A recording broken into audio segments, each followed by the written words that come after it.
अच्छा, बिस्मिल्लाहिर्रहमानिर्रहीम। हमारे पास जो सिस्टम स्टार्ट करते हैं वो हमारे पास आता है, जो पहला लेक्चर है वो है हमारे पास गैस्ट्रो इंटेस्टाइनल सिस्टम। अच्छा, अब गैस्ट्रो इंटेस्टाइनल सिस्टम के अंदर हम बेसिकली जीआईटी को डिस्कस करेंगे, हम फोरगट को डिस्कस करेंगे, हम मिड गट को डिस्कस करेंगे, हम हाइंड गट को डिस्कस करेंगे, और हम इनकी blood supply, Venus supply, lymphatic supply, इसकी पैथोलॉजी, फार्मा, एवरीथिंग जो है ना हम इसके साथ कवर करेंगे। ठीक है। अच्छा, सबसे पहले जो हम आते हैं ना, हम कहते हैं गैस्ट्रो इंटेस्टाइनल सिस्टम का आगाज़ कहाँ से होता है। हम स्टार्ट करेंगे एम्ब्रियोलॉजी से।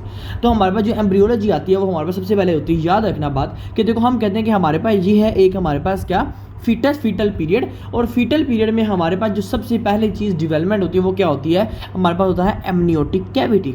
अब एमनियोटिक कैविटी क्यों डेवलप होती है, क्योंकि एमनियोटिक कैविटी का डेवलप होना इसलिए ज़रूरी है ताकि आपकी बॉडी जो है वो मैच्योर हो सके। ठीक हो गया। अच्छा, एमनियोटिक कैविटी के बाद हमारे पास आता है, क्या आता है, एम्ब्रियोनल डिस्क। एम्ब्रियोनल डिस्क के बाद हमारे पास एक स्ट्रक्चर बनती है जिसे आप कहते हैं यॉर्क सैक, और फिर यॉर्क सैक के साथ एक एलोनटॉयस भी होता है, वो मैं इधर डिस्कस नहीं कर रहा। ठीक है, वो एक ब्लैडर की बात आ जाती है। सबसे पहले हमने कहा कि हमारे पास ये क्या है, एमनियोटिक फ्लूइड। सेकंड नंबर पे हमने कहा this is called embryonal disc, और थर्ड नंबर पे ये हमारे पास होता है यॉर्क सैक। अच्छा, अब ये जो हमारे पास एम्ब्रियोनल डिस्क होता है ना, ये बेसिकली इसका काम क्या होता है। जो एम्ब्रियोनल डिस्क होता है ना, ये हमारे पास क्या बनाता है, सबसे पहले हमारे पास जो है ना ये बना रहा होता है एक्टोडर्म, ये हमारे पास बना रहा होता है मीजोडर्म, और ये हमारे पास बना रहा होता है हमारे पास क्या, एंडोडर्म।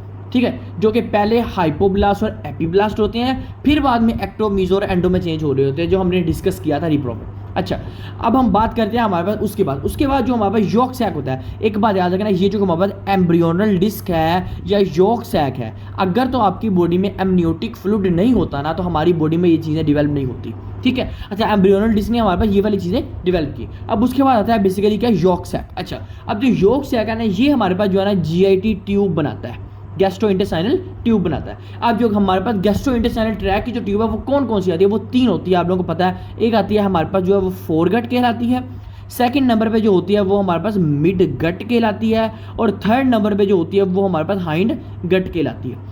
अच्छा, अब हमें एक बात का पता है कि फोरगट जो होता है इसको हमारे पास क्या चीज़ सप्लाई करती है, सीलियक ट्रंक सप्लाई कर रहा है। ठीक है, जो हमने जनरल एनाटॉमी में पढ़ा।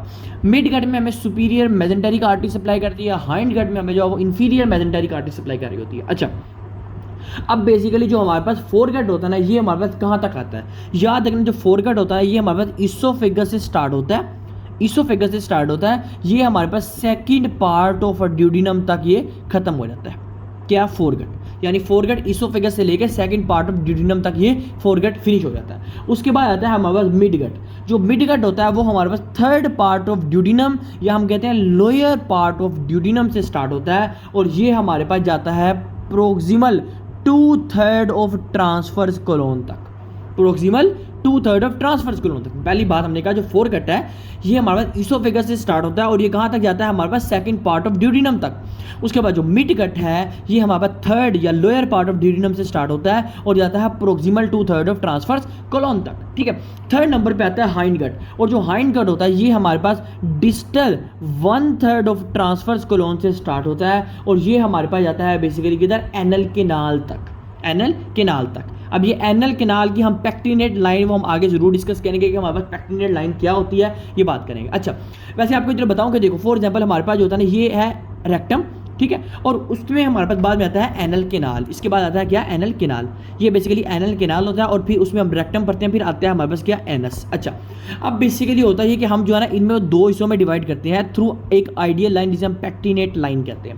अब above to the pectinate line होता है और एक below to the pectinate line होता है। ये हम कब डिस्कस करते हैं, जब हम जो है ना वो हेमराइड्स को डिस्कस कर रहे होते हैं। ठीक है। अच्छा, अब हम पहली बात करते हैं कि हमने कहा जो फोरगट है इसोफेगस से लेकर सेकंड पार्ट ऑफ ड्यूडिनम तक फैला होता है। जो मिड गट है ये थर्ड या लोअर पार्ट ऑफ ड्यूडिनम से लेकर प्रोक्सिमल 2/3 ऑफ ट्रांसफर्स कोलोन तक फैला होता है। थर्ड नंबर पे जो हाइंड गट होता है ये डिस्टल 1/3 ऑफ ट्रांसफर्स कोलोन से above to the anal canal तक फैला होता है। ये तो आ गई हमारे पास ये बात। ठीक है। अच्छा, अगर हम थोड़ा सा स्ट्रक्चरल व्यू देखें तो हमारे पास सबसे पहले आता है इसोफेगस। इसोफेगस के बाद क्या आया हमारे पास, क्या, स्टमक। स्टमक के बाद हमारे पास आता है ड्यूडिनम, फिर आता है हमारे पास जुजिनम, और फिर आता है हमारे पास क्या इलियम, और इलियम के बाद हमारे पास क्या आता है लार्ज इंटेस्टाइन, और लार्ज इंटेस्टाइन में हमारे पास आता है कोलोन। पहले आता है हमारे पास असेंडिंग कोलोन, फिर आता है हमारे पास ट्रांसफर्स कोलोन, फिर आता है हमारे पास डिसेंडिंग कोलोन, और हमारे पास आता है रेक्टम, और देन आता है एनस। और रेक्टम हमने कहा दो टाइप में हमने डिवाइड किया एनल किनार को, जिसे हमने कहा above to the bacterial line and below to the bacterial line. अब देखो, अब हमारे पास याद है इसोफेगस से लेके इस ड्यूडिनम के हमारे पास सेकंड पार्ट तक जो फैला होता है इसे हम कहते हैं फोरगट। उसके बाद इस ड्यूडिनम के थर्ड पार्ट से लेके हमारे पास ट्रांसफर्स कोलोन तक जो फैला होता है इसे हम कहते हैं मिडगट। उसके बाद थर्ड पार्ट यानी ट्रांसफर्स कोलोन से लेके जो रेक्टम तक फैला होता है उससे आप कहते हो क्या हाइंडगट।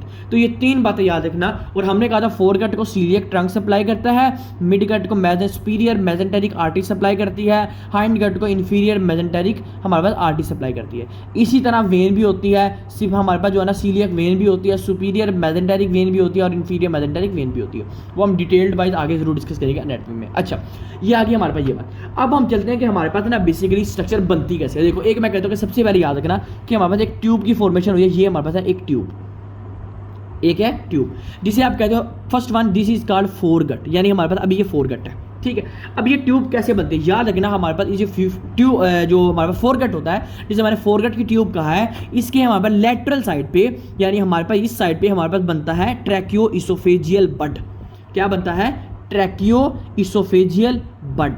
अब ये जो ट्रैकियो इसोफेजियल बड यहाँ पे ग्रो करता है। अब इसके बाद क्या होता है, इसके बाद ये जो हमारे पास जो फोरगट होता है, ये जो ट्रैकियो इसोफेजियल बड होता है, ये इस फोरगट के ऊपर, ये जो बड होता है ये इस फोरगट के ऊपर आके लग जाता है इस तरह से। पहले साइड पे होता है फिर ऊपर आके लग जाता है। फिर इसके बाद क्या होता है, इसके बाद ये जो हमारे पास बड होता है ये क्या करता है, ये हमारे पास इस फोरगट से अलहदा हो जाता है। यानी ये जो हमारे पास ये ट्रैकियो, फॉर एग्जाम्पल मैं कहता हूँ, देखो मैंने कहा ये जो बड है ये एक अलहदा हो गया और ये हमारे पास जो फोरगट था ये अलहदा हो गया। अब ये जो फोरगट है ये इसोफेजियल ट्यूब कहलाएगी। ठीक है, और ये जो ट्रैकियो इसोफेजियल बड है, अब ये हम कहते हैं, इसे हम कहते हैं बेसिकली ट्रैकियो लेरिंजियल बड भी, क्योंकि ये ट्रैकिया और लैरिंक्स बना दिया। हम इसे ट्रैकियो इसोफेजियल बड भी कहते हैं, ट्रैकियो लेरिंजियल बड भी कहते हैं। इसोफेजियल इस वजह से कहते हैं क्योंकि इसके नीचे हमारे पास इसोफेगस ही तो होती है ये फोरगट। ठीक है, अच्छा सबसे पहले हमने कहा कि हमारे पास जो ट्रैकियो लेरिंजियल बड थी पहले साइड पे ग्रो की, ये बाद में ऊपर आ गई और उसके बाद वो जो बड थी वो हमारे पास अलहदा कर दी। अब क्या हुआ, अब यहाँ दो ट्यूब्स बन जाएगी। एक ये वाली जो ट्यूब है, ये जो हमारे पास ये है, एक इस ट्यूब में डेवलप हो जाएगा और एक ये इसोफेगस की ट्यूब होगी। ठीक है, इसीलिए कहते हैं ट्रैकिया और इसोफेगस कैसे अपने आप को अलहदा करते हैं। अभी हम इसकी एनाटॉमी में जरूर डिस्कस करेंगे कि हमारे पास कौन सी चीज़ अबव आ रही है और कौन सी चीज़ बिलो आ रही है और कैसे आ रही है। ठीक हो गया। अच्छा, अब बात देखो, एक बात आपको बता, देखो फॉर एग्जाम्पल ये जो ट्रैकिया था, ये हमारे जो ट्रैकियो लेरिंजियल बड थी ये ऊपर थी, इस वजह से जो ट्रैकियो इसोफेजियल बड थी ये ऊपर की तरफ होती है और नीचे आपके पास इसोफेगस होता है। इस वजह से हम कहते हैं जो हमारे पास ट्रैकिया होता है ये हमारे पास क्या है, ये हमारे एंटीरियर साइड पे होता है, किसके, इसके इसोफेगस के, और इसोफेगस जो है ये पोस्टीरियर साइड पे होता है ट्रैकिया की। तो ये आप लोगों ने थोड़ी सी बात याद रखनी है। अच्छा, अब ना हमारे पास कुछ ऐसी आती है कंडीशन जिसमें हम कहते हैं, देखो फॉर एग्जाम्पल हम कहते हैं ये जो हमारे पास ऊपर वाला एंड होता है ना इसे आप कहते हो बेसिकली क्रैनियल एंड। ठीक है, और जो नीचे वाला एंड होता है ना इसे आप कहते हो क्या, कोडल एंड, और जो ये वाला एंड होता है ना इसे आप कहते हो लेटरल एंड। अब ये हम इन तीनों को जरा देखेंगे, आपने इन दोनों को जरा ध्यान से देखना। देखो, जब ना बेबी की डेवलपमेंट हो रही होती है ना तो शेप कुछ इस तरह की होती है, शेप कुछ इस तरह की होती है। अब ये शेप इस तरह की होने का मतलब क्या है, देखो हमारे पास एक एंड कौन सा है, ये वाला एंड है जिसे हम कह रहे हैं क्या, क्रैनियल एंड या क्रैनियल फोल्ड। ठीक है, और ये लास्ट वाला कौन सा, इसे हमने कहा कोडल एंड या मैं कहता हूं क्या, कोडल फोल्ड। उसके बाद एक हमारे पास आ गया ये वाला जिसे हमने कहा क्या, लेटरल एंड या लेटरल फोल्ड। तो इसका मतलब है हमारे पास तीन होता है, एक क्रैनियल होता है, क्रैनियल का दूसरा नाम आपको बता दो, इसे आप रोस्टल भी कहते हो, यानी क्रैनियल फोल्ड होता है, लेटरल फोल्ड होता है और कोडल फोल्ड होता है। अब इसकी बेसिकली कहानी क्या है ये बड़ा डिस्कस करते हैं। देखो, होता ये है कि हमारे पास ये वाले जो फोल्ड होते हैं जब बेबी की डेवलपमेंट हो रही होती है तो ये वाले फोल्ड ओपन हुए होते हैं, ये वाले फोल्ड ओपन हुए थे। क्यों? क्योंकि हमारे पास जो सप्लाई हो रही होती है ना वो अभी प्रॉपर नहीं हो रही होती, क्योंकि आपके लंग्स की डेवलपमेंट नहीं हुई, आपके काफ़ी ऑर्गन्स की डेवलपमेंट नहीं हुई, इस वजह से जो फोल्ड होते हैं ये ओपन होते हैं। लेकिन जैसे ही हमारे पास बच्चे की जो फीटस होता है उसकी डेवलपमेंट होना शुरू हो जाती है और आफ्टर डिलीवरी ये सारे के सारे जो फोल्ड हैं ये क्लोज मिलते हैं। अब इसका मतलब क्या है, इसका मतलब ये कि देखो अगर तो आपका ये फोल्ड ओपन रहता है तो आपको क्या होगा, आपका या तो सर खुला हुआ दिखाई देगा, ठीक है, एनेंसेफली होगा, या तो आपको क्या होगा, हम कहते हैं जो ऐसी हमारे पास आपने एक देखा होगा बेबी आते हैं, वो कहते हैं जो उनकी ब्रेस्ट बोन है ना वो ही नहीं है, यानी ब्रेस्ट बोन कहते हैं हार्ट की बोन। देखो फॉर एग्जांपल ये हमारे पास क्या है, ये हमारे पास स्टर्नम है, ठीक है, और ये हमारे पास जो है क्लेविकल है, और ये हमारे पास जो है ना रिब्स है, और इसके नीचे हमारे पास यहाँ पड़ा होता है क्या, हार्ट। और अगर हमारे पास ये वाली बोन ही ना प्रेजेंट हो, जैसे आप कहते हो स्टर्नल डिफेक्ट, और अगर स्टर्नल डिफेक्ट हो तो हमारे पास ये जो हार्ट है ये आपके पास साफ बीट किया हुआ दिखाई देगा, जिसे आप कहते हो बेसिकली क्या, एक्टोपिक कार्डाई। एक्टोपिक कार्डाई का मतलब है कि हार्ट जो है इसकी बेसिकली, इसका मतलब एक ये भी है कि हार्ट अपनी लोकेशन पे नहीं, क्योंकि एक्टोपिक का मतलब होता है अपनी लोकेशन पे नहीं है, लेकिन इसका दूसरा मतलब ये है कि हमारे पास जो हार्ट है उसके ऊपर कोई भी बोन प्रेजेंट नहीं है, ठीक है। ये हमारे पास हो सकता है जब क्लोजर ना हो। अब आपको बताता हूँ कि बेसिकली होता क्या, देखो ये हमारे पास जो क्रैनियल फोल्ड होता है ना, इसके अंदर क्या क्या पार्ट्स आते हैं पहले बता देता हूँ। देखो इसके अंदर हमारे पास ब्रेन से लेके आपके पास कहाँ तक, आपके हार्ट तक जितने भी पार्ट आते हैं वो हमारे पास क्रैनियल के अंदर आते हैं, ठीक है। लेटरल के अंदर आपके पास जो है ना इंटेस्टाइनल पार्ट्स आते हैं, अम्बिलिकस रीजन वगैरह आता है। उसके बाद जो हमारे पास कोडल फोल्ड होता है ना, कोडल फोल्ड के अंदर याद रखना आपके पास इधर जो है ना वो रेक्टल पार्ट आते हैं, उसके बाद वेजिकल पार्ट, ब्लैडर पार्ट आते हैं, ये हमारे पास पार्ट कोडल फोल्ड के अंदर आते हैं। अब इसका मतलब है एक पेशेंट आता है, मैं वैसे ही आप लोगों को कहता हूँ कि देखो एक पेशेंट है उसका जो है ना रोस्टल डिफेक्ट है। अब याद रखना कभी आपने रोस्टल डिफेक्ट की बात की ना या क्रैनियल डिफेक्ट की बात की ना, तो आपके जहन में आना चाहिए इसके ब्रेन से लेके हार्ट तक कोई ऐसी चीज़ है जो कि जिसकी एबनॉर्मेलिटी है, यानी कोई ऐसी चीज़ एब्सेंट है जो प्रेजेंट होनी चाहिए लेकिन एब्सेंट है। अगर मैं कभी भी आपको कहूँगा ना कि लेटरल फोल्ड का जो है ना वो क्लोजर नहीं हुआ या लेटरल फोल्ड डिफेक्ट है, तो याद रखना आपने सोचना इसका अम्बिलिकस रीजन या इंटेस्टाइन कोई ना कोई इसका मसला ज़रूर है, ठीक है। अगर मैं कहता हूँ कि इसका कोडल डिफेक्ट है तो आपने कहना इसका कहीं रेक्टल का मसला या एनएस का मसला या ब्लैडर का मसला ज़रूर है, ठीक है। अब मैं इन तीनों को ज़रा और बात करते हैं इसके बारे में। देखो याद रखना हम इसके लिए कंडीशन पाते हैं। सबसे पहले मैं कहता हूँ कि हमारे पास जो है ना, जैसे मैंने आपको पहले भी एक बताई है, स्टर्नल डिफेक्ट, या मैं कहता हूँ हमारे पास एक्टोपिक कार्डाई। अच्छा, एक्टोपिक कार्डाई। अब एक्टोपिक कार्डाई का मतलब क्या है कि हमारे पास जो हार्ट है उसकी कोई भी बोन नहीं है। जब हमारे पास हार्ट के ऊपर कोई बोन नहीं होगी, सिर्फ एक लेयर प्रेजेंट होगी जिसका आप स्किन कहते हो, या मे बी फैशिया भी प्रेजेंट हो, लेकिन हमारे पास जो हार्ट है वो पाल्पेट किया हुआ दिखाई देगा, ठीक है, वाजिया तौर पे दिखाई देगा, वो हम कहते हैं एक्टोपिक कार्डाई। और जो स्टर्नल डिफेक्ट या एक्टोपिक कार्डाई है, ये किस फोल्ड के क्लोजर की वजह से होता है, यानी डिफेक्ट की वजह से होता है। हमारे पास जो है ना वो क्रैनियल या फिर रोस्टल फोल्ड अगर क्लोज नहीं होता या रोस्टल फोल्ड का डिफेक्ट आता है, उसकी वजह से हमें जो है ना वो एक्टोपिक कार्डाई होता है। अब समझ आई बात की।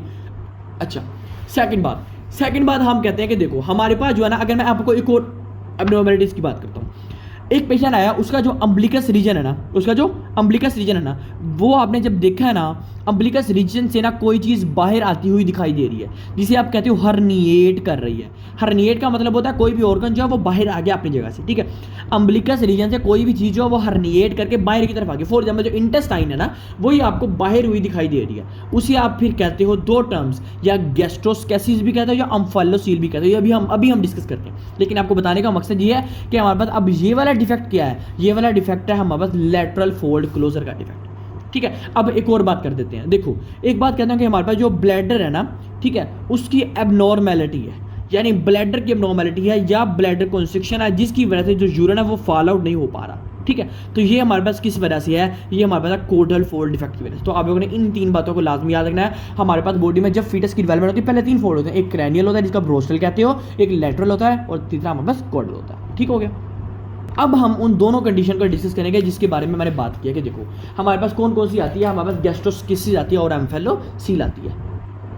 गैस्ट्रोस्किसिस एंड एम्फेलोसील, मैं इन दोनों को जो है ना वो थोड़ा सा अलग करके लिखता हूँ कि हमारे पास गैस्ट्रोस्किसिस और एम्फेलोसील क्या होती है। अच्छा, ये ज़रा मैं थोड़ी स्किन की है, एक मिनट। देखो इन दोनों में डिफरेंस आप लोगों ने ज़रा देखना है। सबसे पहले तो आपको बताऊं कि हमारे पास जो गैस्ट्रोस्किसिस होती है, सबके बारे में याद रखना, गैस्ट्रोस्किसिस जो होती है ना, इसमें भी आपके पास जो इंटेस्टाइनल रीजन है, यानी जो एब्डोमिनल कंटेंट है, ये हमारे पास क्या करते हैं, ये हमारे पास हर्निएट करके किधर आ जाते हैं, बाहर आ जाते हैं, यानी एब्डोमिनल वाल के बाहर आ जाते हैं, यानी अम्बिलिकस रीजन से बाहर आ जाते हैं, यानी एक्सट्रोफी हो जाती है, यानी हम कहते हैं कि हमारे पास जो है ना वो एक्सटेंशन होगी, बाहर आ गई है।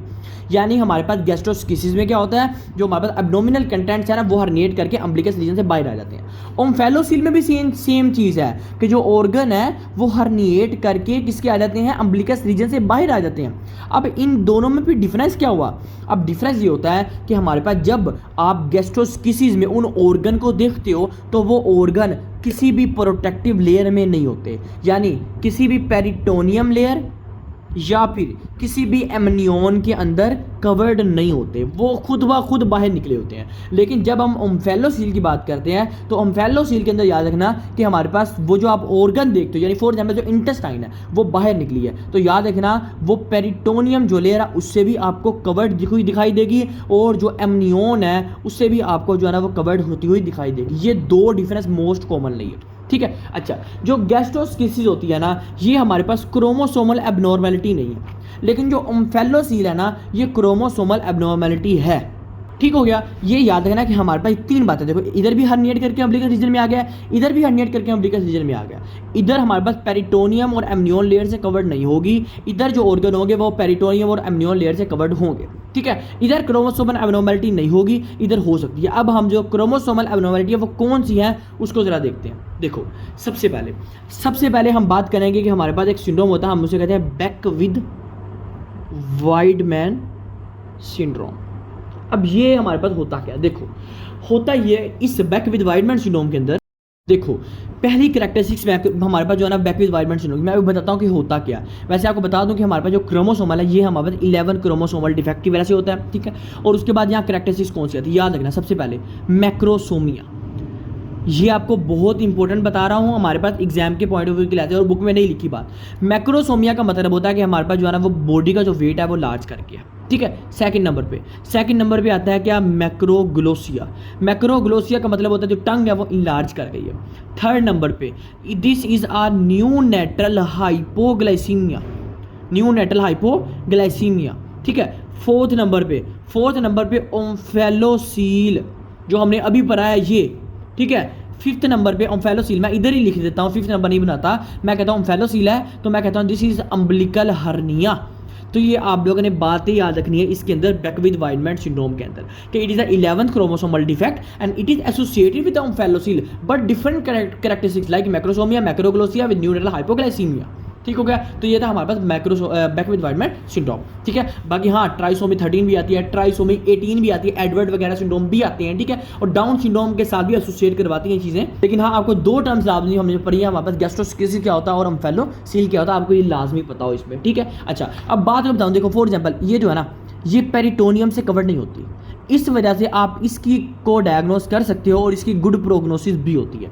लेकिन ये एमनियन से भी कवर्ड होती है और पेरिटोनियम से भी कवर्ड होती है, तो इस वजह से इनकी हमारे पास अगर हम सर्जरी करते हैं उस वजह से पेरिटोनियम या एमनियन कटने का खर्चा होता है, इस वजह से इनकी बैड प्रोग्नोसिस होती है, तो याद रखना। अच्छा अब इसके बाद हमारे पास डिजीज आती है, हम उसे कहते हैं बेसिकली कंजेनिटल अम्बिलिकल हर्निया।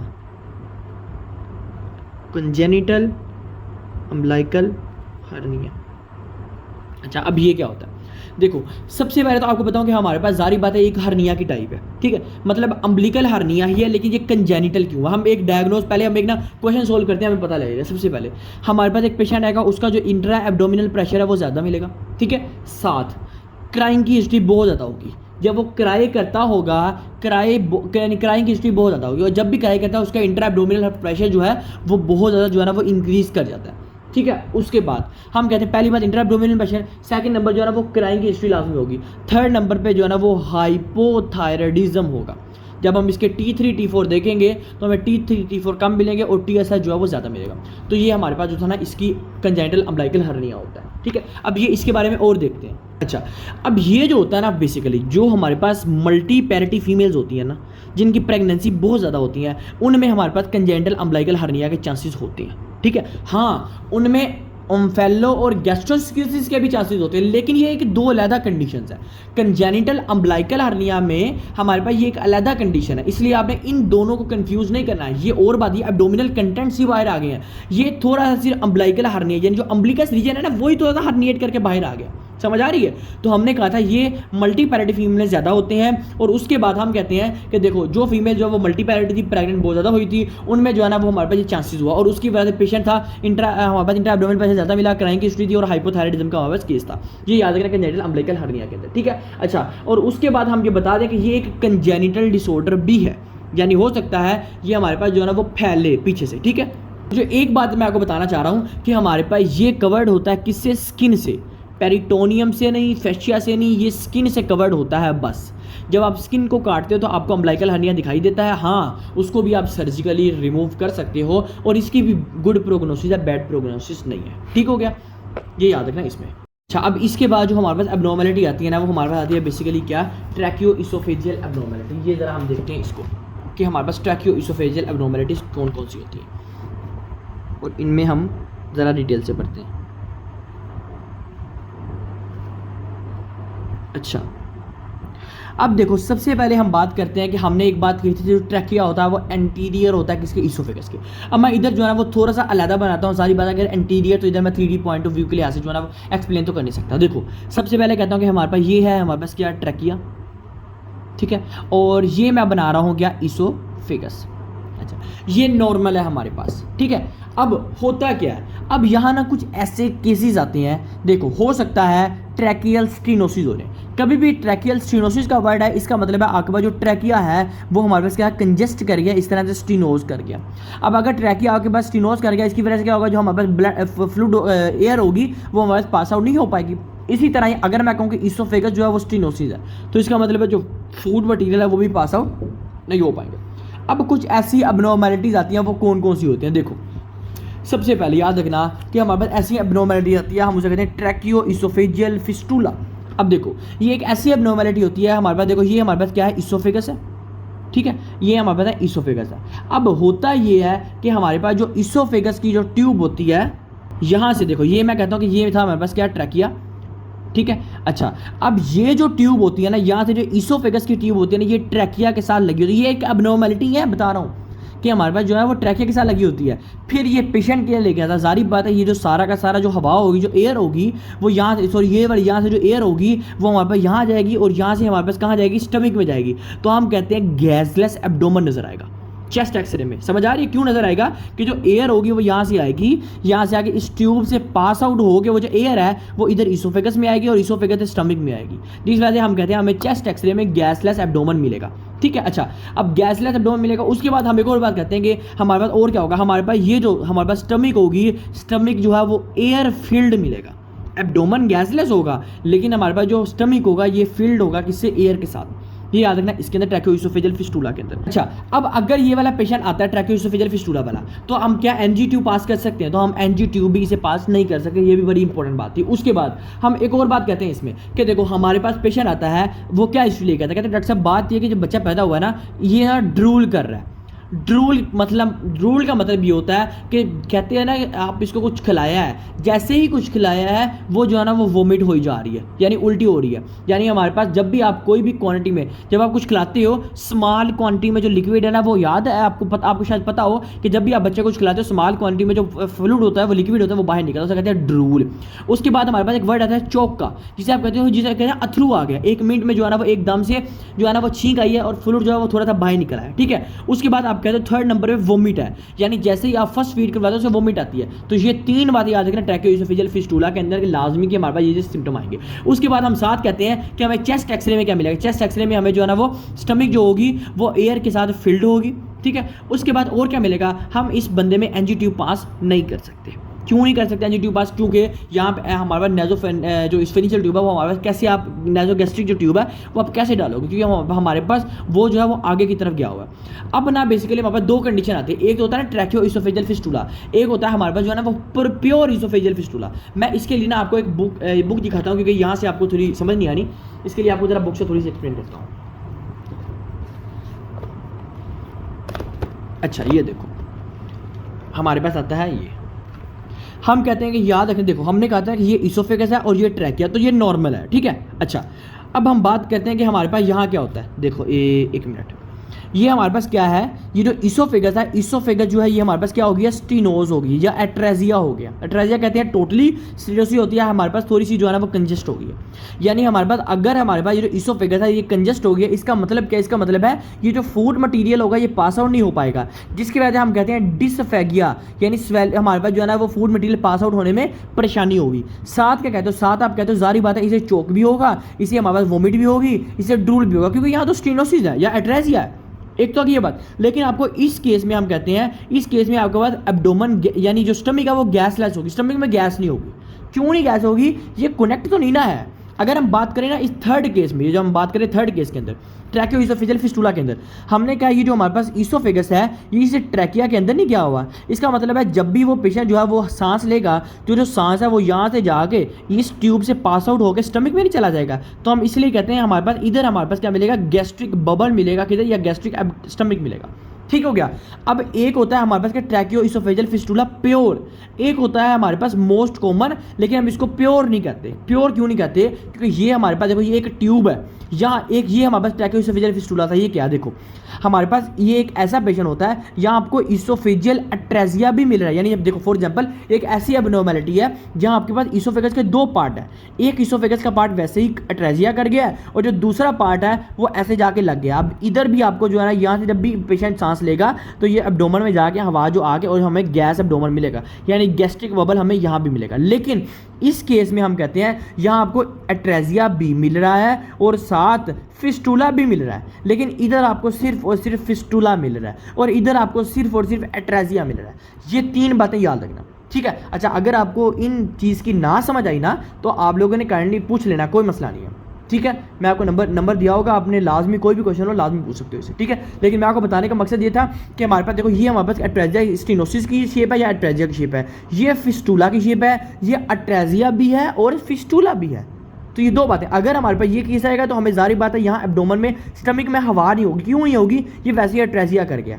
लेकिन अगर हमारे पास यहाँ फिस्टूला का केस होगा तो हमें स्टमक में हवा दिखती हुई दिखाई देगी और इधर भी हमें स्टमक में हवा होगी, ठीक हो गया। ये याद रखना इसके अंदर। और अगर हमारे पास प्योर होगा, यानी अगर ये केस होगा तो हमें गैसलेस एब्डोमेन होगी, इसलिए मैंने गैसलेस एब्डोमेन का नाम लिया था, ठीक है। हमारे पास गैसलेस होगी, लेकिन यहाँ हमारे पास क्या होगा, गैस होगी। ये याद रखना इसके अंदर। अच्छा, ये हमारे पास आ गया ट्रैकियोइसोफेजियल के अंदर। अब हम बात करते हैं हमारे पास क्या और केस, इंटेस्टाइनल एट्रेजिया। अब ये ना एक बहुत ही इंपॉर्टेंट टॉपिक है इंटेस्टाइनल एट्रेजिया, और यहाँ से आप देखोगे कि इतने ज़्यादा आपको क्वेश्चन नजर आएंगे ना कि आप जब सोल्व करने बैठोगे इसके अंदर बहुत ज़्यादा क्वेश्चन होंगे, और मैं आपको इसका टेस्ट भी लाजमी सेट करूँगा इंटेस्टाइनल एट्रेजिया का। अच्छा, इस टॉपिक के साथ ना हम एक ना टर्म पढ़ेंगे जो कि बड़ी डिटेल से डिस्कस करेंगे आज की लेक्चर में, सिस्टिक फाइब्रोसिस की। ये जो है ना वो हम एंड पे पढ़ेंगे, ठीक है। सबसे पहले आपको बता दूं कि हमारे पास इंटेस्टाइनल एट्रेजिया की हम बात करते हैं क्या, देखो पहली बात हमने कहा था आता है इसोफेगस, ठीक है। इसोफेगस के बाद क्या है, स्टमक, स्टमक के बाद हमारे पास क्या है, ड्यूडिनम, जिजिनम एंड इलियम। अभी मैं जो है ना वो इस तरह से मैंने खुद इस तरह से बनाया। अच्छा, अब देखो हमने कहा था कि हमारे पास जो है ना ड्यूडिनम के होते हैं हमारे पास क्या, तीन part, first, second and third part. अब ये जो फर्स्ट सेकंड और हमारे पास सेकंड पार्ट में क्या होता है, सेकंड पार्ट में हमें एक बात अच्छे से पता है कि हमारे पास ये होता है क्या, लिवर, ठीक है। और ये हमारे पास क्या होता है, हमारे पास सिस्टिक डक्ट यहाँ से निकल रही होती है, यहाँ से लेफ्ट और राइट हेपेटिक डक्ट मिलकर कॉमन हेपेटिक डक्ट बनाती है, यहाँ से सिस्टिक डक्ट मिलकर हमारे पास कॉमन बाइल डक्ट बनाती है, और यहाँ होता है हमारे पास क्या, पेंक्रियाज, और यहाँ से जो है वो पेंक्रियाटिक डक्ट आती है। और जब ये हमारे पास कॉमन बाइल डक्ट और पेंक्रियाटिक डक्ट मिलकर हमारे पास इधर ड्रेन करती है, हमें कहते हैं एम्पुला ऑफ वेटर, और यहाँ ड्यूडिनम के सेकंड और थर्ड पार्ट में आके ये ड्रेन कर रही होती है, ठीक है। और इसका मतलब है अब ये जो हमारे पास सारा का सारा जो बाइल है वो ये है, सारा का सारा जो बाइल है वो हमारे पास ये, अब ये जो बाइल है, ठीक है। अच्छा, अब हम आप लोगों ने अब एक बात याद रखनी है कि देखो अगर मैं कहता हूं कि एक पेशेंट आता है, उसकी स्टीनोसिस है हमारे पास इधर, अगर उसकी स्टीनोसिस इधर है, इसका मतलब है उसको क्या बिलस यानी बाइल वाली वोमिटिंग आएगी या नॉन बिलस या नॉन बाइल वाली वोमिटिंग आएगी। आप लोगों को एक बात तो पता है कि जारी बात है हमारे पास अगर इधर स्टीनोसिस है तो हमारे पास, हम बाकी वाला हिस्सा तो छोड़ दो ना, इसका मतलब है जो आपका फूड मटेरियल स्टमक में होगा ना वो वाली वोमिटिंग आएगी। इसका मतलब है स्टमक में कोई बाइल जूस नहीं आके गिरता, इसका मतलब है वोमिटिंग आएगी नॉन बिलस वोमिटिंग आएगी, ठीक हो गया। अगर मैं कहता हूं कि एक पेशेंट है उसको स्टीनोसिस होती है हमारे पास इधर ड्यूडिनम के फर्स्ट पार्ट पे, अब भी इसको बिलस आएगी कि नॉन बिलस आएगी? अभी भी इसको नॉन बिलस आएगी, क्योंकि जो बाइल है, जूस है, वो हमारे पास 2 पार्ट में ट्रेड कर रहा है। अब अगर मैं कहता हूं कि एक पेशेंट है उसको स्टेनोसिस है इधर, अब बताओ ज़रा, अब इसका मतलब है ये जो हमारे पास जो बाइल जूस है, जब इधर स्टेनोसिस हो जाएगी, अब ये जो बाइल जूस है, जब बाइल जूस नीचे की तरफ नहीं जाएगा तो बाइल जूस रीगर्जिडेट करके बैक करके हमारे पास क्या आएगी? बिलस वोमिटिंग के साथ आएगा। हम कहते हैं जो इंटेस्टाइनल अट्रेजिया होता है is most commonly features as, हमारे पास पेशेंट आता है बिलस वोमिटिंग के साथ, यानी उसे बिलस वोमिटिंग होती है। अब बिलस वोमिटिंग क्यों होती है ये मैंने आपको बता दिया क्यों होती है, ठीक है। अगर एक और, चलो एक बात और कर लेते हैं कि अगर अट्रेजिया होता है इधर या स्टेनोसिस होती है इधर, अभी भी हमारे पास क्या होगी? बिलस वोमिटिंग ही आएगी। ये इसलिए बताने का मकसद ये था कि हमारे पास ये होता है। अब चलते हैं आगे हमारे पास किधर? हमारे पास इंटेस्टाइनल अट्रेजिया की तरफ। देखो हमारे पास 2 तरह के, बेसिकली 3 तरह के अट्रेजिया होते हैं इंटेस्टाइनल। कौन कौन से? देखो हमारे पास जो अट्रेजिया होता है ना, सबसे पहले वो हम होता है हमारे पास ड्यूडिनल अट्रेजिया, सेकंड नंबर पे होता है हमारे पास जुजिनल अट्रेजिया, और थर्ड नंबर पे होता है हमारे पास इलियल अट्रेजिया। अभी हम तीनों को जरा डिटेल्ड बेस डिस्कस करेंगे। सबसे पहले हम कहते हैं ड्यूडिनल अट्रेजिया का मतलब क्या है? ड्यूडिनल अट्रेजिया का मतलब है हमारे पास ड्यूडिनम में हमारे पास क्या हो रहा है? वोमिट अट्रेजिया हो रहा है, यानी ब्लॉकेज हो रही है। अब एक बात का आपको पता है कि अगर तो आपकी ड्यूडिनम के फर्स्ट पार्ट में होती है ब्लॉकेज तो आपको बिलस वोमिटिंग नहीं आएगी, लेकिन हाँ जहाँ आके बाइल जो होता है, जूस होता है, वो हमारे पास गिरता है, यानी सेकेंड पार्ट में होता है या थर्ड पार्ट में होती है, तो हमें क्या पेशेंट आएगा? बिलस वोमिटिंग के साथ। बिलस, ये 2 कन्फ्यूजन लाजमी याद रखना कि बिलस कब होगी और नॉन बिलस कब होगी, इसीलिए लोग कंफ्यूज होते हैं। वो कहता है जो है ना फर्स्ट पार्ट ऑफ ड्यूडिनम में हमारे पास जो है ना वो अट्रेजिया है, तो इसको बिलस है कि नॉन बिलस है? तो इसको नॉन बिलस है, क्योंकि फर्स्ट पार्ट में आपका बाइल जूस कभी भी गिरता नहीं है। ठीक हो गया। अच्छा आगे हमारे पास क्या? बिलस वोमिटिंग। अच्छा एक तो बात, अब हम चलते हैं और बात की तरफ। मैं कहता हूँ इधर एक और मैं जो है ना वो बना लेता हूँ पिक्चर ताकि और आपको क्लियर हो। मैं सिर्फ इतना बना रहा हूँ अभी ड्यूडिनम का बस। अच्छा अब हम बात करते हैं कि हमारे पास जो है ना ये हमारे पास क्या है? बाइल जूस है। अब एक बात को हमें कंफर्म होगी कि जो बाइल जूस है ना वो हमारे पास गिर के एक पेशेंट का सिम्टम आ गया हमारे पास बाइलस वोमिटिंग, एक तो आ गई बिलस वोमिटिंग। अब हमें और कैसे पता लगेगा कि हमारे पास और क्या मसला है? अच्छा देखो हमारे पास एक बात आपने याद रखनी है कि देखो हमारे पास जो है ना एक स्फिंक्टर इधर होता है जिसका नाम होता है कार्डियक स्फिंक्टर, ठीक है। इस एक बात तो हमें कंफर्म होगी ना कि बिलस वोमिटिंग है। सेकंड बात मैं क्या बताना चाह रहा हूँ, देखो मैंने कहा था यहाँ होता है क्या? कार्डियक स्फिंक्टर, ठीक है। कार्डियक स्फिंक्टर के ऊपर यहाँ एक स्फिंक्टर होता है जिसका नाम होता है लोअर इसोफेजियल स्फिंक्टर। उसके बाद एक स्फिंक्टर यहाँ होता है जिसका नाम होता है पाइलोरिक स्फिंक्टर।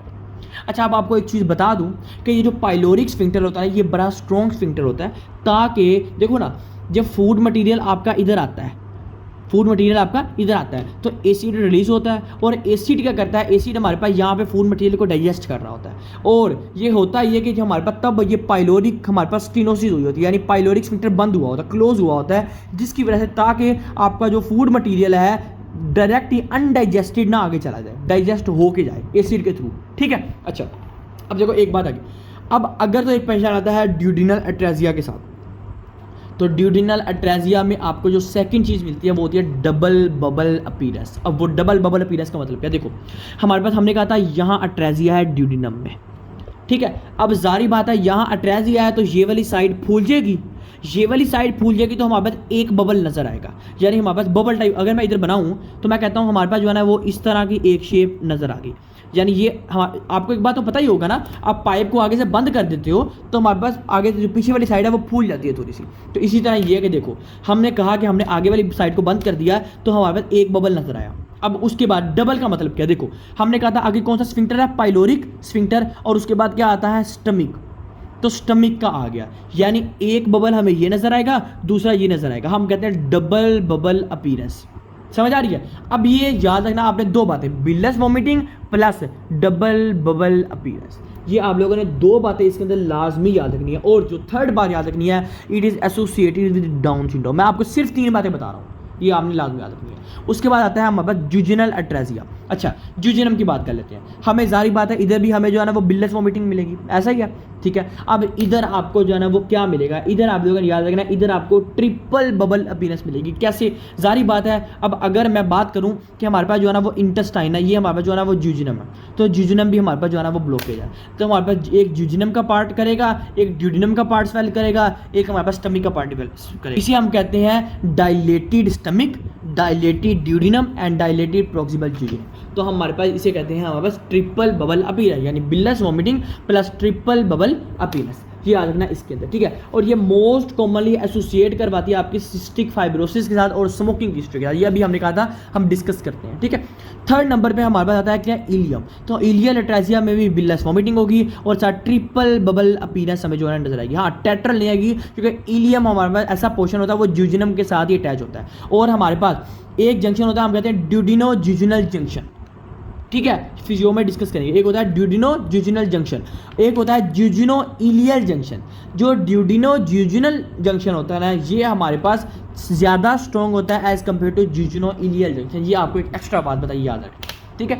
हमारे पास ये बात याद रखना, इलियल में, ज्यूजिनल अट्रेसिया में और ड्यूडिनल अट्रेसिया के अंदर। अब बात करते हैं हमारे पास बेसिकली क्या है, सिस्टिक फाइब्रोसिस की हिस्ट्री। हाँ, एक बात आपको बता दूं कि हमारे पास जो ज्यूजिनल इलियम अट्रेसिया होता है, क्यों हो सकता है, स्मोकिंग की हिस्ट्री के साथ हो सकता है, ठीक है।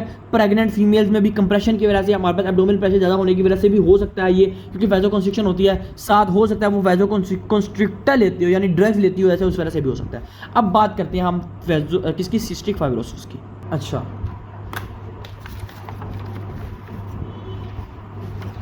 सिस्टिक फाइब्रोसिस, ये आप लोगों ने ज़रा ना ध्यान से समझना ये वाला टॉपिक थोड़ा सा, ठीक है, क्योंकि ये कहीं नहीं लिखा होता और ये क्वेश्चन आ जाते होते हैं, ठीक है। अच्छा, आप सिस्टिक फाइब्रोसिस, पहली बात हमारे पास यहाँ एक जीन होती है, हम कहते हैं CFTR जीन। जब CFTR जीन म्यूटेंट हो जाती है ना, तो हमारे पास एक डिजीज होती है जिसे कहते हैं सिस्टिक फाइब्रोसिस। अब ये सिस्टिक फाइब्रोसिस हमारे पास कैसी होती है, देखो, होता ये है कि हमारे पास बॉडी में ना सोडियम और क्लोराइड चैनल होते हैं। फॉर एग्जाम्पल मैं कहता हूँ दिस इज द सेल, और सेल में हमारे पास सोडियम क्लोराइड चैनल होता है, ठीक है। अच्छा, जब हमारी बॉडी के अंदर यानी हमारे जब सेल के अंदर हमारे पास क्लोराइड की कंसेंट्रेशन बढ़ जाती है ना, नॉर्मली होता है ये कि नॉर्मली हमारी बॉडी में जो है ना वो सोडियम आता है और क्लोराइड जो है ना वो बाहर निकलता है। लेकिन जब हमारे सेल के अंदर इस चैनल की म्यूटेशन होती है, इस जीन की म्यूटेशन होती है, जिसकी वजह से ये चैनल खराब हो जाता है और हमारी बॉडी में क्लोराइड जो चैनल है यानी क्लोराइड आयन जो है बहुत लेवल बढ़ जाता है, जिसे आप कहते हो क्लोराइड कंसेंट्रेशन इंक्रीज। तो इस क्लोराइड की कंसेंट्रेशन इंक्रीज होने की वजह से हमारी बॉडी में कुछ स्वेट ग्लैंड्स का मसला बनता है और हमारी बॉडी में डिफरेंट सिम्टम्स आते हैं। वो क्या सिम्टम्स आते हैं वो भी बात करते हैं, लेकिन एक बहुत इंपॉर्टेंट है, कहीं भी कुछ भी याद रखो तो एक लाजमी याद रखो, आपने बॉडी में जब भी सिस्टिक फाइब्रोसिस को डायग्नोस करना है, आपने क्लोराइड की कंसेंट्रेशन देखनी है। क्लोराइड की कंसेंट्रेशन आपके पास बहुत ज़्यादा इंक्रीज मिलेगी, ठीक है। तो हम कहते हैं कि हमारे पास अगर तो क्लोराइड की कंसेंट्रेशन आपको इंक्रीज मिलेगी तो हमारे पास डायग्नोज जो होगी वो पॉजिटिव होगी। अब बात करते हैं और बातें जो है ना सिस्टिक फाइब्रोसिस के बारे में कि हमारे पास क्या होता है। देखो, हम कहते हैं कि हमारे पास सबसे पहले जो है ना वो पेशेंट आएगा किसके साथ, हमारे पास आता है क्रोनिक कफ के साथ। क्रोनिक कफ की हिस्ट्री हो सकती है, ठीक है। सेकंड नंबर पे रिकरेंट साइनोसाइटिस, रिकरेंट साइनोसाइटिस यानी हमारे जो साइनसेस है उनकी इन्फ्लेमेशन, ठीक है। थर्ड नंबर पे बैरल शेप्ड चेस्ट, ये हमारे पास एम्फाइसीमा में भी मिलती है, लेकिन यहाँ भी हमारे पास मिलती है barrel shaped chest. Fourth number पे हम कहते हैं इसको ब्रोंकिएक्टेसिस, यानी ब्रोंकिएक्टेसिस के साथ एसोसिएट करवा रही है ये। फिफ्थ नंबर पे हम कहते हैं क्लबिंग। ये सब क्यों हो रहा है, ये सब इस वजह से हो रहा है क्योंकि आपकी बॉडी में स्वेट ग्लैंड का मसला बना है। आपकी बॉडी में क्लोराइड की कंसेंट्रेशन इंक्रीज हुई है, जिसकी वजह से क्लोराइड ने आपकी बॉडी में जाके, जब वो क्लोराइड आपके साइनस में गया वहाँ जाके मसला करवा दिया है, जब क्लोराइड आपके गले में गया नेक में जाके वहाँ जाके कफ करवा दिया है, जब क्लोराइड आपके चेस्ट में गया वहाँ जाके मसला करवा दिया है, आपको ब्रोंकिएक्टेसिस करवा दिया है, आपके वेजल एंडोथीलियल ग्रोथ फैक्टर और प्लेटलेट एंडोथीलियल ग्रोथ फैक्टर के मसले होने की वजह से क्लबिंग करवा दी है, ठीक हो गया। उसके बाद हम कहते हैं कि हमारे पास सिक्स्थ नंबर पे हमारे पास जो है ना वो पल्मोनरी इन्फेक्शन भी होती है, बार बार रिकरेंट पल्मोनरी इन्फेक्शन होती है, ठीक है। उसके बाद हम कहते हैं कि हमारे पास सेवंथ नंबर पे एब्सेंस ऑफ वास डेफ्रेन, जो हमारे पास मेल जो है ना रिप्रोडक्टिव ऑर्गन है। अच्छा, अब इन हमारे पास बातों में अगर तो कोई हमारे पास ग्रेटर देन 3 क्राइटेरिया पे चला जाए तो हम कहते हैं ये सिस्टिक फाइब्रोसिस हो सकता है। लेकिन फिर बात डायग्नोज मोस्ट कॉमनली के लिए आप क्लोराइड की कंसंट्रेशन चेक कर सकते हो। सारी बात है ना, देखो अगर क्रोनिक कफ आती है, रिकरेंट साइनोसाइटिस आता है, आप कभी भी कह नहीं सकते ये सिस्टिक फाइब्रोसिस है, लेकिन हाँ अगर वो आपको साथ बता दे कि क्लोराइड कंसंट्रेशन इंक्रीज है या सोडियम कंसंट्रेशन इनहिबिट है, तो आपने कहना है कि हमारे पास क्या है, ये सिस्टिक फाइब्रोसिस है। और सिस्टिक फाइब्रोसिस में कौन सी जीन इन्वॉल्वमेंट होती है, CFTR की जो जीन है वो हमारे पास इन्वॉल्वमेंट होती है, ठीक है। अच्छा अब एक और बात करते हैं, जो हमारे पास सिस्टिक फाइब्रोसिस में हमारे पास क्या होती है, ब्लीडिंग होती है। हम कहते हैं सिस्टिक फाइब्रोसिस में ना हीमोपटेसिस होता है, यानी कफ के साथ ब्लीडिंग आती है। अभी जो हमारे पास हीमोपटेसिस होते हैं ना, ये हमारे पास होता क्यों है, देखो होता ये है कि हमारे पास जो ब्रोंकियल ट्री होता है, फॉर एग्जांपल ये हमारे पास ट्रैकिया है, ट्रैकिया के बाद हमारे पास क्या आती है, ब्रोंक्यूल्स आते हैं, यानी हमारे पास ब्रोंकियल ट्री आता है। जब इस ब्रोंकियल ट्री जो है ये हाइपरट्रॉफी हो जाए, जब इन ब्रोंकियल ट्री की हाइपरट्रॉफी हो जाए, तो इसकी वजह से हम कहते हैं सिस्टिक फाइब्रोसिस के ये एक डायग्नोस्टिक क्राइटेरिया क्या कि हमारे पास ब्रोंकियल ट्री है, हम कहते हैं हाइपरट्रोफाइड ब्रोंकियल ट्री। तो ये एक मोस्ट कॉमनली था हमारे पास हिस्टोलॉजिकल फीचर में। आप देखते हो कि हमारे पास कैसे पता लगता है कि सिस्टिक फाइब्रोसिस है, कि जो कफ के साथ ब्लीडिंग होती है और हमारे पास बार बार रिकरेंट मसले होने की वजह से हमारे जो ब्रोंक्यूल्स हैं इनका साइज बढ़ जाता है। ये हमारे पास क्या करते हैं, ज़्यादा से ज़्यादा वेंटिलेशन प्रोवाइड करने के लिए ये अपने साइज को खोल देते हैं। हम कहते हैं हाइपरट्रोफी हो जाती है इनकी, hypertrophied bronchial tree is the most important diagnosis of the cystic fibrosis. And second one is CFTR gene and third one is chloride की concentration, and these are the हमारे पास क्या सिम्टम्स। ठीक हो गया। तो आप लोगों ने ये बातें याद रखनी, यानी काजीज जो मतलब मसला क्या बनता है, एसोसिएट करवाती है डिजीज। तो ये था हमारे पास सिस्टिक फाइब्रोसिस। हम बात करते हैं कि देखो एक मैं ना क्राइटेरिया की बात करता हूँ, कहता हूँ कि एक पेशेंट आया, ठीक है, उसको क्रोनिक कफ थी, उसको जो है ना वो हमारे पास हीमोपटेसिस थी, थर्ड नंबर पे क्लबिंग थी। मैं सिर्फ 3 की बात करता हूँ, ठीक है। साथ वो कहता है कि जो है ना वो इसके जो है ना वो हिस्टोलॉजिकल फीचर में ना हाइपरट्रोफाइड ब्रोंकियल ट्री है। साथ वो कहता है कि इसका जो सोडियम का लेवल है ना ये आपका निकला है 100, नॉर्मल 135 से 145 होता है तकरीबन, हाँ। और क्लोराइड का जो चैनल है ये हमारे पास मिला है, कितना मिला आपको, मिला है 80, बहुत ज़्यादा इंक्रीज। ये हमारे पास तकरीबन होती है 35 से 45 होती है शायद, अच्छा हाँ इतनी होती है कंसंट्रेशन। अब सोडियम आपको जो है वो कम मिले और क्लोराइड ज़्यादा मिले, तो अब this is the most commonly diagnosis of the हमारे पास सिस्टिक फाइब्रोसिस। तो ये हमारे पास सिस्टिक फाइब्रोसिस, और हमने कहा cystic fibrosis is associated with jejunal and ileum atresia. समझ आ गई। अच्छा अब जो है ना वो हम एक डिजीज की तरफ चलते हैं, हम उसे कहते हैं हाइपरट्रोफिक पाइलोरिक स्टेनोसिस। कि हमारे पास अब हाइपरट्रोफिक पाइलोरिक स्टेनोसिस क्या है, देखो हम कहते हैं कि हमारे पास जो है ना वो है ये पाइलोरिक स्फिंक्टर, हमारे पास क्या है, ये वाला पाइलोरिक स्फिंक्टर है। अगर इस पाइलोरिक जो स्फिंक्टर है इसकी स्टेनोसिस हो जाती है, तो हम कहते हैं अगर ये हमारे पास क्या होती है, स्टेनोसिस होती है। स्टेनोसिस कैसी होती है, ये हमारे पास इसके जो सेल थे इनकी हाइपरट्रोफी हुई, जब सेल की साइज जो सेल है, सेल का साइज है वो इंक्रीज हुआ, उस सेल के साइज के इंक्रीज होने की वजह से जो हमारे पास ये जगह थी कंजेस्ट हो, जिसे आप कहते हो स्टेनोसिस होगी। ये आप लोगों की बात हमने कही थी कि हाइपरट्रोफिक पाइलोरिक स्टेनोसिस। अब बात करते हैं कि इसमें हमारे पास और बातें क्या है। अच्छा जो सबसे पहले याद रखना, आपको मैं जो है इधर लाइन वाइज बताऊंगा, ये याद रखना सबसे पहले, ये जो पेशेंट होगा ना ये क्या एज लेगा, ये 2 से लेके 8 वीक तक का बेबी होगा, पहली बात यानी जो बच्चा होगा, ठीक है। सेकंड नंबर पे यानी हम कहते हैं कि 2 से लेके 8, और एक और बताऊं कि कुछ बुक्स में 3 से लेके 6 वीक में भी होता है। यू वर्ल्ड में वो जो है ना वो 3 से लेके 6 वीक कहता है, ठीक है, लेकिन हाँ 2 से लेके 8 वीक की भी हिस्ट्री होती है। सेकंड नंबर पे यानी आप 2 से लेके 8 ही याद रखो, ठीक है। सेकंड नंबर पे वो कहता है एपीगैस्ट्रिक पेन है, यानी क्राई करता है एपीगैस्ट्रिक पेन के साथ, ठीक है। थर्ड नंबर पे नॉन बिलस वॉमिटिंग है। अब आपको पता ही होगा कि नॉन बिलस वॉमिटिंग क्यों, क्योंकि सारी बात है आपको इधर स्टमक में हमारे पास यहाँ स्टेनोसिस है, यानी हम क्या है, नॉन बिलस वॉमिटिंग है। फोर्थ नंबर पे मेटाबॉलिक अल्कलोसिस है। अब यहाँ मेटाबॉलिक अल्कलोसिस क्यों है, हमें एक बात का तो पता है कि अल्कलोसिस का मतलब होता है बॉडी की जो पीएच है वो इंक्रीज है और बॉडी में जो एसिड है वो कम है। अब ये क्यों कम है, क्योंकि ज़्यादा वोमिटिंग की वजह से हमारी बॉडी से जो एसिड है वो निकल गया है और बॉडी में हमारे पास क्या है, पीएच मेंटेन हो गया, यानी बॉडी में अल्कलोसिस हो गया, अल्कलाई रह गया। तो हम कहते हैं मेटाबॉलिक अल्कलोसिस इस वजह से हुआ है, ठीक है, याद रखना इसके अंदर। अच्छा उसके बाद हम कहते हैं 5th नंबर पे अनकॉन्जुगेटेड बिलिरी रुबिनीमिया, यानी जो बिलिरुबिन का भी लेवल है वो भी आपको लेकिन अनकॉन्जुगेटेड आपको इंक्रीज मिलेगा। उसके बाद 6th नंबर पे ओलिव शेप्ड मैस मिलेगा, क्या मिलेगा, ओलिव शेप मैस मिलेगा। 7वें नंबर पे this is a post prandial vomiting. Post prandial का मतलब है खाना खाने के बाद। अगर आपको ये सारी बात याद होगी ना, आप कभी भी ये डायग्नोज करने में मसला नहीं करोगे। अब मैं एक क्वेश्चन करवाता हूँ, फिर बात करते हैं। देखो, हम कहते हैं, मैं कहता हूँ कि एक जो पेशेंट है 3 वीक ओल्ड बेबी आया, come to the emergency department, ठीक है। वो कहता है कि उसको जो है ना वो नॉन बिलस वोमिटिंग है, लेकिन पोस्ट प्रेंडियल है। पोस्ट प्रेंडियल नॉन बिलस वोमिटिंग के साथ आया है। उसके बाद उसके साथ एक मैंने आपको बताना भूल गया, 8वां नंबर, साइन ऑफ डिहाइड्रेशन। यानी हम कहते हैं, इसको कहते हैं शरंकन।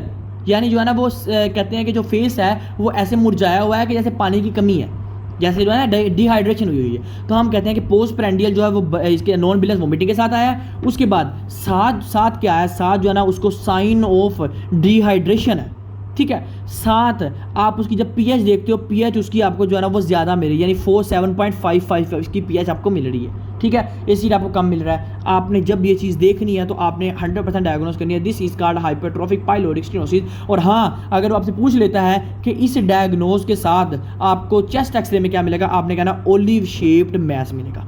तो ये था हमारे पास किसमें, हाइपरट्रोफिक पाइलोरिक स्टेनोसिस में। तो आपको ये अगर बातें याद होगी, आप कभी भी कोई भी मसला नहीं करवाओगे, ठीक है। याद रखना इस बारे में, ठीक हो गया। देखिए हमारे पास ये बात, ठीक है। अच्छा, अब जो है ना वो हम चलते हैं किसकी तरफ, हमारे पास जो आती है embryology of the pancreas. Embryology of the pancreas, कि हमारे पास पेंक्रियास की डेवलपमेंट कैसी होती है और हमारे पास पार्ट्स कौन कौन से आते हैं। अच्छा, अब जब डेवलपमेंट होती है ना, आपको ये बताऊं कि देखो, फॉर एग्जाम्पल हमारे पास होता है ये कि पहले आता है स्टमिक, यानी आपको वो डेवलपमेंट बता रहा हूँ जो हमारे पास स्टार्ट होती है। सबसे पहले आता है, ऐसे ही डेवलपमेंट होती है, पहले होती है स्टमिक। स्टमिक के बाद हमारे पास आता है क्या, नीचे ड्यूडिनम, ठीक है। ड्यूडिनम के बाद फिर आता है हमारे पास क्या, जुजिनम एंड इलियम। अब इस ड्यूडिनम की हमारे पास डोर्सल साइड पे एक बड ग्रो करती है, जिसे हम कहते हैं डोर्सल पेंक्रियाटिक बड, ठीक है। और इसके हमारे पास वेंट्रल साइड पे एक बड ग्रो करती है, उसे आप कहते हो क्या, वेंट्रल पेंक्रियाटिक बड। यानी अभी एक अलग-अलग, एक डोर्सल पेंक्रियाटिक बड है, एक वेंट्रल पेंक्रियाटिक बड है। अब हमें कैसे पता लगेगा कि ये डोर्सल साइड है, ये वेंट्रल साइड है। अच्छा देखो, याद रखना बात कि जो वेंट्रल साइड होती है, यहाँ पे आपके पास एक डक्ट ग्रो करती है, साल जिसे आप कहते हो सिस्टिक डक्ट, जिसे आप कहते हो क्या, सिस्टिक डक्ट। यानी ये हमारे पास क्या, सिस्टिक डक्ट है, ये हमारे पास वेंट्रल पेंक्रियाटिक डक्ट है, ये हमारे पास डोर्सल पेंक्रियाटिक डक्ट है। अब होता ये कि जब हमारे पास इसकी रोटेशन 90 डिग्री होती है ना, जब इसकी रोटेशन 90 डिग्री होती है ना, तो हमारे पास ये जो डोर्सल पेंक्रियाटिक बड होते हैं और वेंट्रल पेंक्रियाटिक बड होते हैं ना, वो आपस में इस तरह होके आपस में मिल जाते हैं, इस तरह से आपस में मिल जाते हैं। समझ आ रही है, समझ आई ना, कि जैसे ही हम इसको 90 डिग्री पे रोटेट करते हैं तो जो जैसे ही हम इसको 90 डिग्री पे रोटेट करते हैं तो जो वेंट्रल पेंक्रियाटिक बड और जो डोर्सल पेंक्रियाटिक बड होते हैं वो ऐसे ही पीछे से आके आपस में लग जाते हैं। मैंने यही बात आपको बतानी थी कि हमारे पास वेंट्रल और डोर्सल कैसे आपस में मिलते हैं, ठीक है। और सिस्टिक डक्ट तो अपनी जगह पे रहती है, ठीक है। अच्छा, अब बात करते हैं जो हमारे पास वेंट्रल पेंक्रियाटिक बड होती है, ये क्या चीज़ें बनाती है, यानी डक्ट होती है। और जो डोर्सल पेंक्रियाटिक बड होती है, ये हमारे पास क्या चीज़ें बनाती है। देखो, जो हमारे पास वेंट्रल पेंक्रियाटिक बड होती है ना, ये हमारे पास बनाती है क्या, अनसीनेट प्रोसेस। अब अनसीनेट प्रोसेस होता है कि ये भी हम देखते हैं, ठीक है। साथ ये बनाती है inferior head of pancreas, inferior head of pancreas. ये दो एक अनसीनेट प्रोसेस बनाती है, एक इंफीरियर हेड ऑफ पेंक्रियास बनाती है, ठीक हो गया। और जो ये डोर्सल पेंक्रियाटिक डक्ट होती है ना, अगर ये अलग है ना तो अलग कुछ नहीं बनाती, ये वेंट्रल के साथ मिल के ये हमारे पास पेंक्रियाटिक हेड बनाती है और पेंक्रियाटिक डक्ट बनाती है, जिसे आप बॉडी कहते हो, ठीक है। यानी दोबारा सुनना बात, देखो मैंने कहा कि हमारे पास जो वेंट्रल पेंक्रियाटिक बड है ना, देखो ये वाला जो वेंट्रल पेंक्रियाटिक बड है ना, ये क्या बनाता है, ये अनसीनेट प्रोसेस बनाता है और इंफीरियर हेड ऑफ पेंक्रियास बनाता है, ठीक है।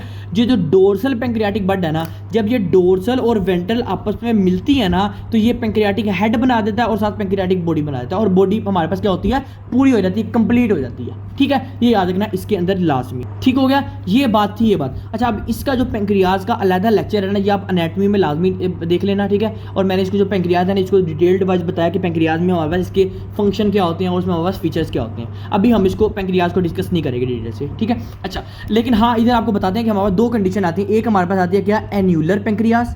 हाँ, वो जो वीडियो है ना वो पड़ी हुई है, उस ग्रुप में ही पड़ी हुई है। अच्छा, एनाटॉमी वाले एन्यूलर पेंक्रियाज कि हमारे पास सबसे पहले एन्यूलर पेंक्रियाज क्या होता है। अच्छा, अब बेसिकली होता है ये कि देखो, जब हमारे पास ये वेंट्रल और डोर्सल आपस में मिलना होता है ना, तो ये जो वेंट्रल पेंक्रियाटिक बड होती है ना, यानी जो वेंट्रल पेंक्रियाटिक बड होती है ना, ये सही तरह से ना रोटेट नहीं करती। जब ये सही तरह से रोटेट नहीं ना करती तो ये जो वेंट्रल पेंक्रियाटिक बड होती है ना, ये ड्यूडिनम के ऊपर आके इस तरह से कंजेस्ट हो जाती है। जब इस ड्यूडिनम के ऊपर आके लग जाती है ना, इस वजह से ये होता है, इस वजह से ड्यूडिनल अट्रेजिया हो जाता है या ड्यूडिनल स्टेनोसिस हो जाती है। तो हम कहते हैं फिर हमें जो है ना वो पेशेंट क्या आता है, पेशेंट आता है कि डॉक्टर साहब बात है कि एब्डोमिनल पेन बहुत ज़्यादा है, ठीक है, इसके साथ आता है। यानी हमारे पास ड्यूडिनल अट्रेजिया और ड्यूडिनल स्टेनोसिस में हमारे पास क्या डिफरेंस है, ठीक है। और हमने कहा कि एन्युलर पेंक्रियाज होता है कि उसकी जो रोटेशन होती है ना वो ही सही नहीं हो पाती। जब देखो रोटेशन सही नहीं हो पाएगी तो जो वेंट्रल पेंक्रियाटिक बड है ना और डोर्सल पेंक्रियाटिक बड आपस में फ्यूज नहीं होंगे, और जो वेंट्रल होगा ना ये ड्यूडिनम के ऊपर चढ़ जाएगा। जब वेंट्रल ड्यूडिनम के ऊपर चढ़ जाता है ना तो सारी बात है ड्यूडिनल नैरो नहीं हो गया, और जब ड्यूडिनल की स्टेनोसिस हो जाएगी तो हमारे पास एब्डोमिनल पेन भी होगी, और अगर सेकंड पार्ट ऑफ ड्यूडिनम है तो बिलस वॉमिटिंग भी होगी, और फर्स्ट पार्ट है तो नॉन बिलस वॉमिटिंग होगी, ठीक है। और ये बात याद रखना कि ये जो होता है ना ये डाउन सिंड्रोम के साथ बड़ा एसोसिएट करता है, ठीक है। अच्छा, सेकंड नंबर पे हम डिजीज पढ़ते हैं, हम कहते हैं पेंक्रियाटिक डिवीजन। अब ये क्या होता है? अच्छा, पेंक्रियाटिक डिवीजन के अंदर बड़ा क्या होता है, हमारे पास जो वेंट्रल पेंक्रियाटिक बड और जो डोर्सल पेंक्रियाटिक बड होती है ना ये आपस में फ्यूज ही नहीं करती। जब आपस में फ्यूज ही नहीं करती हैं तो जारी बात है हमारे पास अलहदा रहेंगी, और जब अलहदा रहेगी तो हमारे पास पेशेंट पेंक्रियाटाइटिस के साथ आएगा। क्यों? जारी बात है वेंट्रल पेंक्रियाटिक बड ने क्या बनाना था, आपका अनसीनेट प्रोसेस तो हेड तो बनाना था, लेकिन आपकी पेंक्रियाटिक बॉडी तो बनी नहीं है, जिसकी वजह से इन्फ्लेमेशन बार बार होगी। तो पेंक्रियाटाइटिस की हिस्ट्री के साथ आता है। तो हमारे पास एन्युलर पेंक्रियाज ये था कि एबनॉर्मल रोटेशन हुई जिसकी वजह से वेंट्रल जो था वो ड्यूडिनम के ऊपर आके लग गया, लेकिन पेंक्रियाटिक डिवीजन में क्या हुआ, आपकी फ्यूज ही सही नहीं हुआ, ठीक है। तो ये बात याद रखना इसके अंदर। बाकी ये जो थी ना ये हमारे जीआईटी की एनाटॉमी एम्ब्रियोलॉजी थी, ठीक है, और इसको जो है ना वो अच्छे से कर लेना, ठीक है। और कोई भी क्वेश्चन हो तो लाजमी पूछ लेना।